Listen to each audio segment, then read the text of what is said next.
Joel here with Bodycam Breakdown TV. Today's footage comes from Crime Scrutiny. If you want to watch the original video without my commentary or breakdown, I'll have the full footage linked below so you can watch it start to finish. What begins as a 911 call over vehicles reportedly blocking a parking space quickly turns into a confrontation once officers arrive. As the conversation breaks down and tensions rise, the officer is forced to shift from handling a complaint to managing an increasingly uncooperative encounter. The breakdown starts now. I can smell alcohol on your breath. This is what I do for a living. I get real mad. Okay, you can get as mad as you want to, okay? I'm trying to explain it to you. It doesn't seem fair. It doesn't seem fair, but what I'm telling you is at 10 o'clock in the morning, when you're trying to leave, the cars that are blocking you are not here for vixens. They're not open. The officer takes time to explain why the parking issue isn't what she believes it is. But instead of accepting the explanation, she continues to challenge it, making it harder to resolve the complaint through conversation alone. They were here. That's why they were here. How do you know that Porsche was related to vixens? Because I saw it pull. It was pulled in there the night when I came home.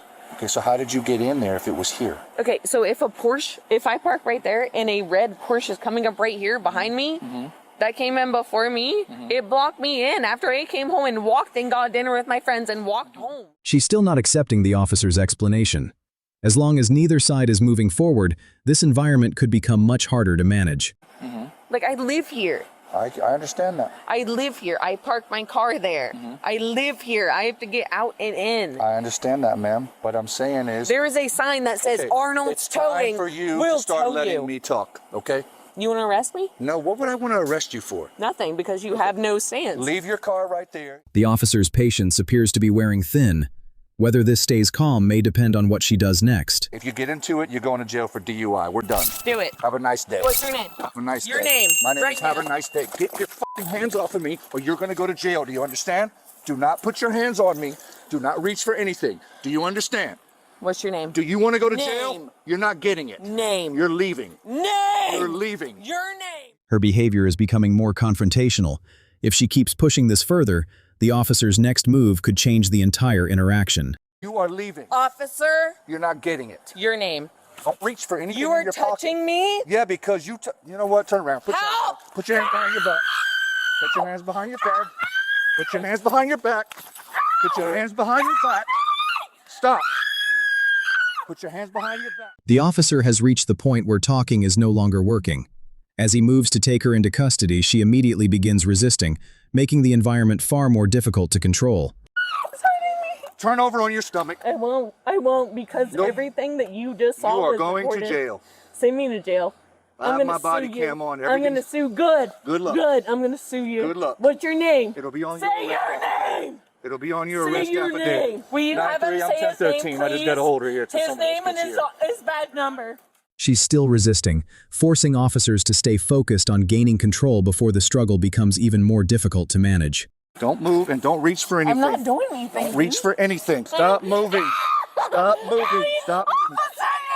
My knee is up the ground. Please get it off my back. What's your name? Stop moving. What is your name? Stop. Stop. Stop. Stop moving. The resistance hasn't stopped, and that forces the officer to stay focused on control instead of communication. If this continues, additional officers may need to get involved to bring the struggle to an end. Stop moving. Put the cuffs on and then he'll relax, okay? Arrest me. You are under arrest. Kill me. Kill me. Bring your other hand You back. don't have to grab my hair bring like it that. back.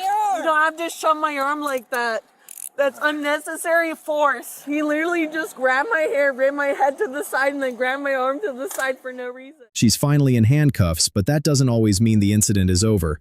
What happens next can be just as important as the arrest itself. 9-3, slow everyone else down. She's in custody. Oh yeah, the They're threat. not double locked yet. The threat. I'm glad you're a strong man. I hope that you feel strong. Stop moving. You're a tiny ass motherfucker. It's fine. Oh yeah, put all your weight on me, why don't you? Because that's all you have. Man, we're gonna put you on the side, alright? You guys are fucking stupid. I just wanted to go to my house. The incident ended with the woman being taken into custody after officers gained control and placed her in handcuffs. According to the reported case outcome, she was arrested on charges including battery on a law enforcement officer and resisting arrest. Once communication stopped making progress, officers shifted their focus to safely controlling the environment and completing the arrest. Do you think this interaction could have ended differently? Let me know in the comments below. Alright, that's the end of today's breakdown. I hope you enjoyed it. Let me know in the comments, how do you think this situation went down? Did the officers handle it the right way, or would you have done something differently? If you enjoyed this breakdown, don't forget to like, subscribe, and share the video. It really helps the channel grow. Thanks for watching, and I'll see you on the next Bodycam breakdown.